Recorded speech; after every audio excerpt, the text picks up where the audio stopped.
Rádio Batuta apresenta Casa do Choro. Um panorama atual do mais antigo gênero instrumental brasileiro. Produção: Pedro Paulo Malta e Paulo Aragão. Apresentação: Pedro Paulo Malta. E quem diria que um dia a cidade maravilhosa já foi a cidade dos pianos? Isso mesmo, a Pianópolis, apelido que foi do Rio de Janeiro lá no século XIX. Tamanha era a quantidade de pianos e pianistas na maior cidade do Brasil Império. Uma história que leva a gente até 1808, ano em que o Rio passou a ser moradia da família real portuguesa. Com ela veio a primeira grande leva de pianos importada da Inglaterra. Por aqui, o instrumento foi aos poucos se estabelecendo e entrando na vida cultural do país. Fosse através dos brasileiros que começavam a aprender a tocar um instrumento, fosse através dos saraus e recitais que, invariavelmente, tinham o piano no centro das atenções. É nesse contexto que vão se formar alguns dos primeiros grandes compositores brasileiros para piano, como o maestro Henrique Alves de Mesquita e, mais para frente, Chiquinha Gonzaga e Ernesto Nazaré. Todos nascidos e atuantes ainda no século XIX, formados numa tradição clássica, mas que na virada para o século XX vão participar do surgimento de uma nova linguagem pianística, que aparece nos salões de dança, nos bailes e outros ambientes populares. Um piano mais percussivo do que clássico, mais cheio de bossa do que exatamente fiel à partitura, às vezes trocando a delicadeza das dinâmicas pelo volume do som, que era necessário para preencher, por exemplo, o salão de uma sociedade dançante. Assim tocavam os pianeiros, denominação criada originalmente com sentido pejorativo pelos adeptos da escola europeia, incomodados com certos padrões tradicionais que naquele momento eram confrontados por aquele jeito menos clássico de tocar piano. Só dali a algum tempo seria possível enxergar que esse piano popular era, na verdade, uma escola brasileira que estava surgindo. E até o termo pianeiro teria a sua carga negativa devidamente relativizada. Essa escola brasileira de piano, dos pianeiros e sua trajetória dentro da música brasileira. Eis o tema dessa edição do programa Casa do Choro, por onde vão passar desde músicos dos primórdios até craques contemporâneos, como esse que abre o nosso programa, o capixaba Hércules Gomes, que apresenta sua versão bem particular de um clássico do choro.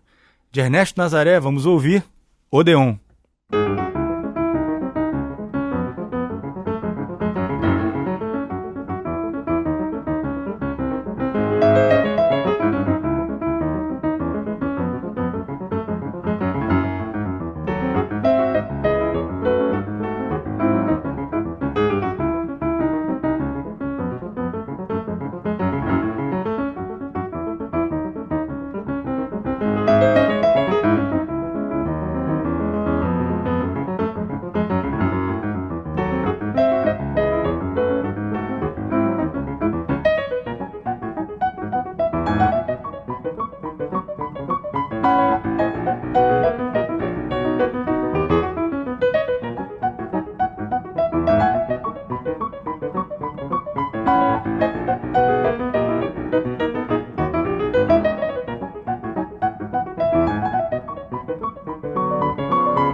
Ouvimos, de Ernesto Nazaré, Odeon, nessa gravação de 2013 por Hércules Gomes, que refaz esse clássico do repertório de choro numa interpretação toda especial, com técnica, balanço, sutilezas e vigor.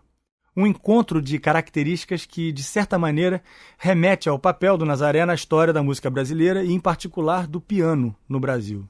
Estamos falando de um músico formado na tal escola clássica, com uma técnica refinadíssima, mas que também estava atento à música que corria fora do ambiente clássico, nas ruas, nas salas de espera de cinema e nas casas de música, onde ele vai trabalhar, já maduro, como pianista demonstrador, tocando as partituras do momento. Nosso próximo número musical é outra composição de Ernesto Nazaré, Rebuliço, tango brasileiro de 1913, no qual o compositor traz para o piano toda a batucada das ruas e da música popular, e que a gente vai ouvir nessa gravação de 2016 com a pianista Maria Tereza Madeira.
Ouvimos de Ernesto Nazaré, Rebuliço, tango brasileiro que nessa interpretação de Maria Teresa Madeira é exemplar desse universo tradicional e inovador que é a música de Nazaré. Um choro tocado com todas as notas, exatamente como foram escritas pelo compositor, e ao mesmo tempo cheio de balanço. Esses dois caminhos também se encontram na trajetória da intérprete dessa peça, Maria Teresa Madeira, pianista carioca formada nos padrões clássicos nos anos 80 e que desde então vem estudando e gravando a música dos pianistas e dos pianeiros. Nazaré, por exemplo, teve a obra completa interpretada por ela numa caixa de 12 CDs lançada no ano passado. Outro nome presente no universo de Maria Teresa, e que já foi tema da tese de doutorado dela, é o nome de Carolina Cardoso de Menezes, pianista nascida em 1919, que se formou no Instituto Nacional de Música, teve aulas com Chiquinha Gonzaga e nos anos 40 passou a levar suas composições e o seu piano balançado para o rádio e para os discos. Como no Choro Ligeiro, Rapadura, composição de Carolina Cardoso de Menezes, que a gente ouve agora com a própria compositora, diretamente de 1953.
O piano com bossa, que a gente acabou de ouvir nessa gravação de Carolina Cardoso de Menezes, teve destaque na chamada Era de Ouro da música brasileira, e não só como solista.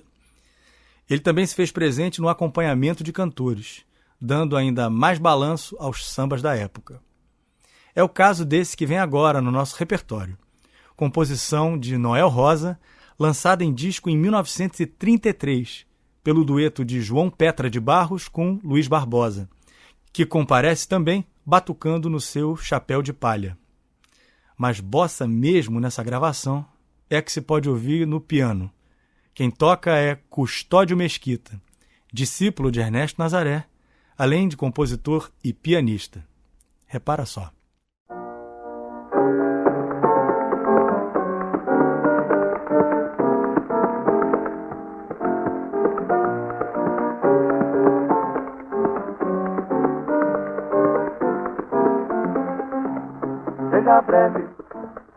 seja breve, não percebi porque você se atreve a prolongar sua conversa mole.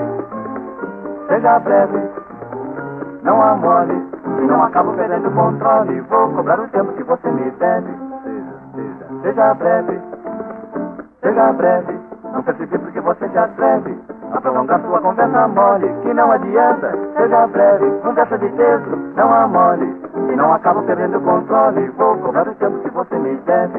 Eu me ajoelho e fico de mãos postas, só para ver você virar as costas.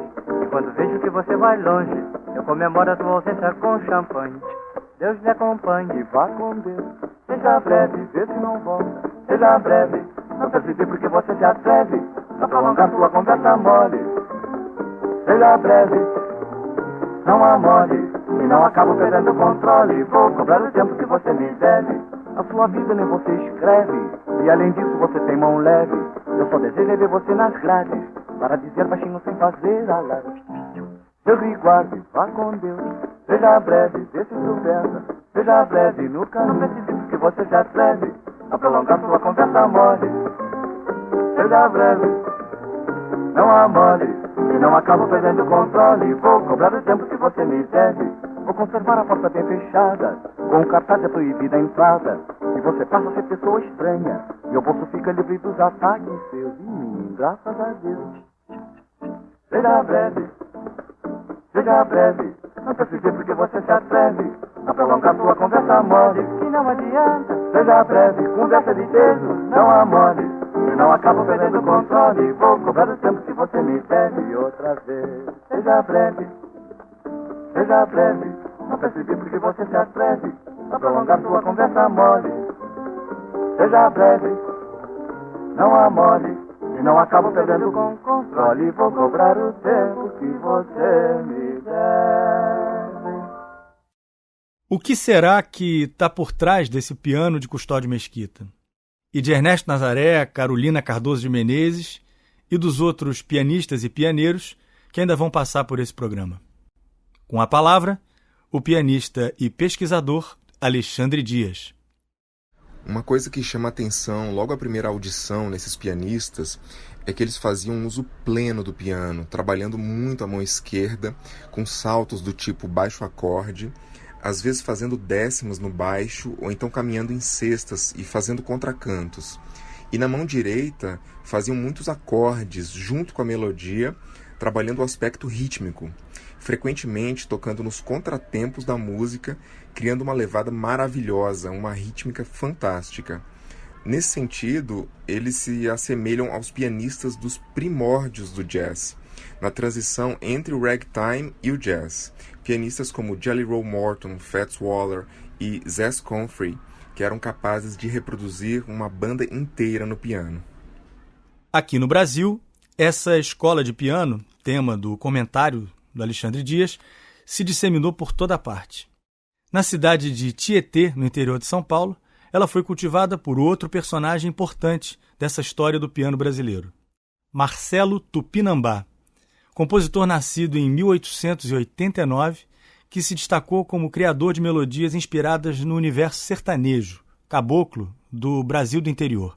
Quem se encantou com esses retratos musicais de Marcelo Tupinambá foi o compositor francês Darius Milhaud, que, em sua estada no Brasil entre 1917 e 19, recolheu diversos motivos musicais que encontrou por aqui e incluiu no famoso balé que compôs com o nome de O Boi no Telhado. Tinha Nazaré, Chiquinha Gonzaga, Alexandre Levy e muitos outros. Nenhum deles mais aproveitado por Milhaud do que o nosso Marcelo Tupinambá, com suas composições simples, expressivas e com um tratamento pianístico todo especial, como a gente vai poder ouvir agora na interpretação de Alexandre Dias. De Marcelo Tupinambá, Pierrot.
Compositor do Pierrot, que a gente acabou de ouvir, o paulista Marcelo Tupinambá é um personagem ainda a ser descoberto dentro da história da música brasileira.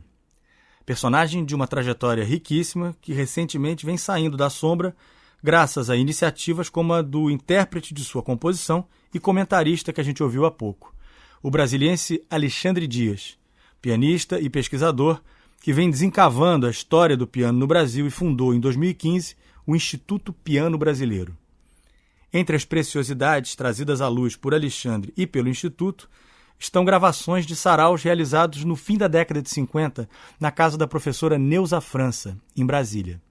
Um dos ilustres convidados de Neuza França foi a pernambucana Amélia Brandão Neri, a tia Amélia, que a gente ouve agora nessa gravação informal e preciosa de 1959, interpretando de sua autoria o choro Recife.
Nascida em 1897 na cidade de Jaboatão dos Guararapes, nos arredores do Recife, a pianista e compositora Tia Amélia é protagonista de uma história que valeria um filme, ou melhor, uma saga, da menina que começou a tocar piano aos 4 anos e compôs a primeira música aos 12, até que se casou aos 17 e foi forçada pelo marido fazendeiro a abandonar o piano.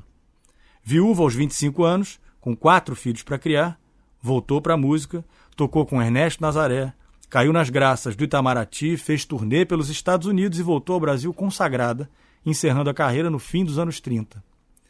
Voltou mais uma vez ao piano e ao choro na década de 50, pouco antes de virar estrela da TV e ser reverenciada por Vinícius de Moraes, Roberto Carlos e pelo crítico José Ramos Tinhorão, para quem, abre aspas, toda a história do piano popular brasileiro soa em sua interpretação. Fecha aspas. Vamos ouvir com Tia Amélia o choro Jaboatão, de sua autoria, em mais uma gravação resgatada dos saraus da professora Neuza França. Destaque para o balanço fantástico que ela consegue através dessa textura ininterrupta e incansável da mão esquerda, preenchendo todos os espaços rítmicos e fazendo soar um regional completo no piano.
A mesma Brasília que recebeu Tia Amélia num sarau no fim da década de 50 também abriu suas portas para outro protagonista da história do piano brasileiro. O carioca Benedito Francisco José da Penha Nunes, o Bené Nunes, que além de amigo do presidente JK, ganhou notoriedade tocando seu piano virtuoso e balançado nas boates, nos discos e no cinema. Era a batucada pianeira que seguia em frente na década de 50, como a gente ouve agora nessa gravação de 1951. Bené Nunes toca de sua autoria Gostosinho.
Você está ouvindo Casa do Choro.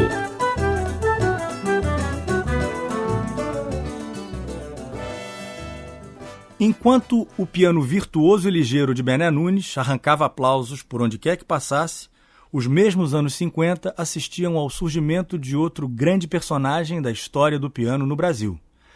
Tom Jobim, compositor e pianista carioca, que na contramão dos pianeiros fazia suas bossas num piano econômico, de poucas e boas notas, ao mesmo tempo em que era discípulo e amigo de Radamés Inátali e Ari Barroso e admirador de Custódio Mesquita. Talvez por essa proximidade com as raízes do piano popular brasileiro, alguns exemplares da sua obra soam tão bem quando tocados num estilo batucado, tão diferente da sua própria estética. É o que a gente vai ouvir agora no samba Descendo o Morro, parceria de Tom com o paraense Billy Blanco, lá de 1954, que foi regravada em 2015 pelo pianista gaúcho Fernando Leitsky, acompanhado por Bebê Kramer no acordeon, Guto Wirth no contrabaixo, Oscar Bolão na bateria e Rafael Toledo no pandeiro.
Descendo o Morro, composição de Tom Jobim e Billy Blanco, que ouvimos no piano vigoroso de Fernando Leitsky, compositor e instrumentista gaúcho de Pelotas, onde nasceu em 1989 e começou os estudos de piano no Conservatório de Música da cidade.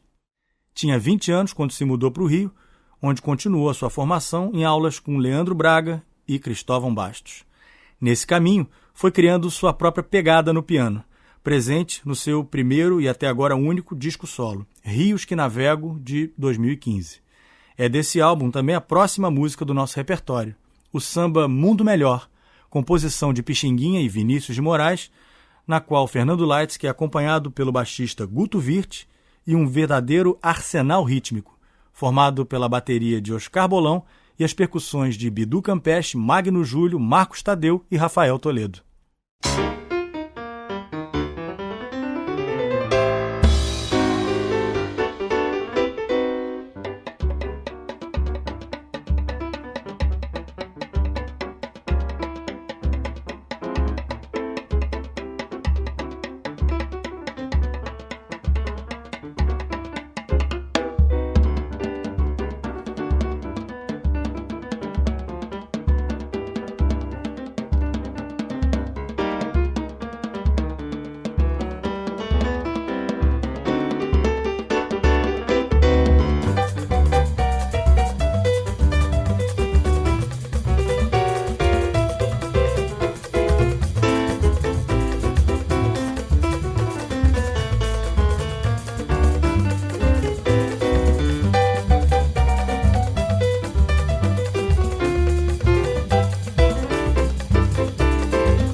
Esse piano cheio de teleco-teco, que a gente acabou de ouvir com Fernando Leitsky interpretando O Mundo Melhor, de Pixinguinha e Vinícius de Moraes, é um dos capítulos mais recentes da história que é tema dessa edição do programa Casa do Choro.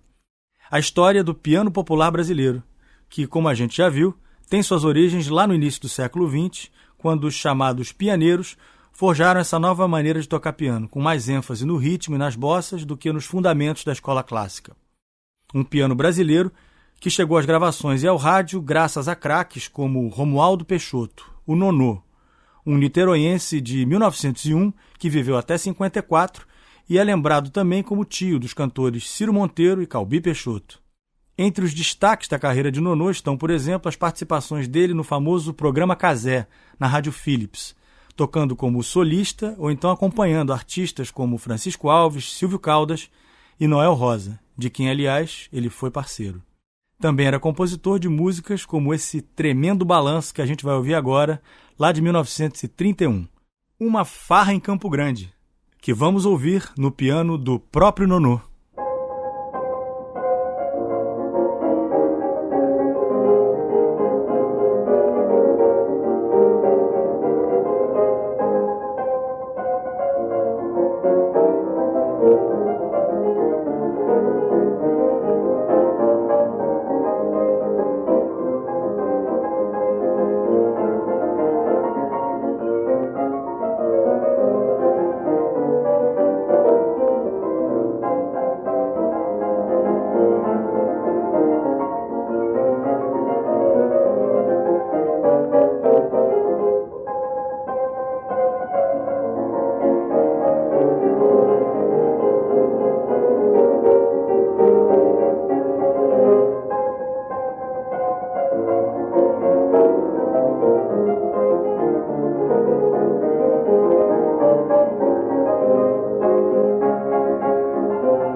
Embora esteja no piano de Nonô, esse que acabamos de ouvir, e de tantos outros como Nazaré, Chiquinha, Tia Amélia, Bené Nunes, essa linguagem ritmada e livre dos pianeiros nem sempre foi protagonista dessa história que a gente está contando.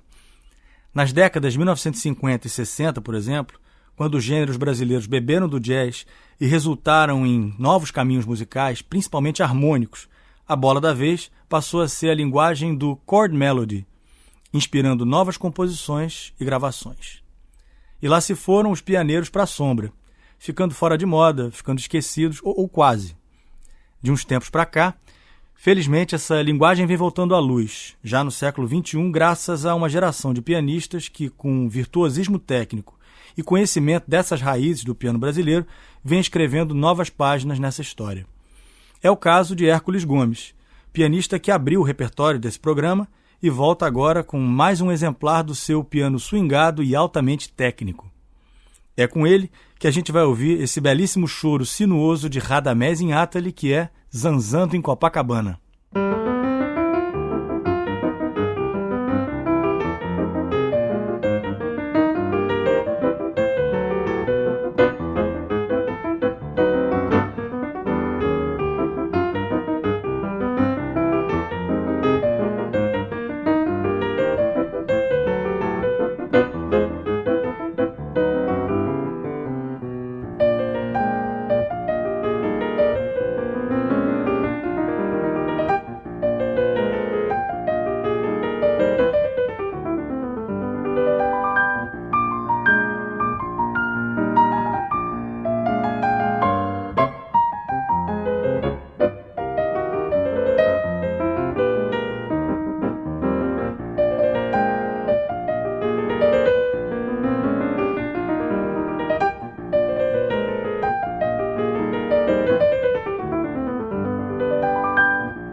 Nascido na periferia de Vitória, no início dos anos 80, Hércules Gomes começou seus estudos de piano na Escola de Música do Espírito Santo e depois ingressou no curso de Música Popular da Unicamp, em Campinas, onde se formou e passou a morar. Depois de 3 discos como integrante do quarteto Amanagé, decidiu gravar seu piano cheio de recursos e sutilezas e técnica e swing num disco solo, que saiu em 2013 com o nome de Pianismo. Pois é com uma faixa do repertório desse disco que a gente encerra a nossa breve e incompleta história do piano popular brasileiro. A música é Duda no Frevo, composição de Senival Bezerra do Nascimento, o Senô, gravada por Hércules Gomes, que, bem ao estilo pianeiro dos antigos salões de dança, refaz em um único piano toda uma orquestra de frevo. Quer ver só?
E assim, com Hércules Gomes interpretando Duda no Frevo, composição de Senô, chega ao fim essa edição do programa Casa do Choro. Agradecemos ao pianista e pesquisador Alexandre Dias pela participação fundamental em seu comentário e a você, ouvinte, pela audiência. Voltamos em maio com os choros, os arranjos e as histórias de Maurício Carrilho. Casa do Choro. Trabalhos técnicos: Alexandre Hang. Gravado nos estúdios da Casa do Choro. Produção: Pedro Paulo Malta e Paulo Aragão. Um programa da Rádio Batuta.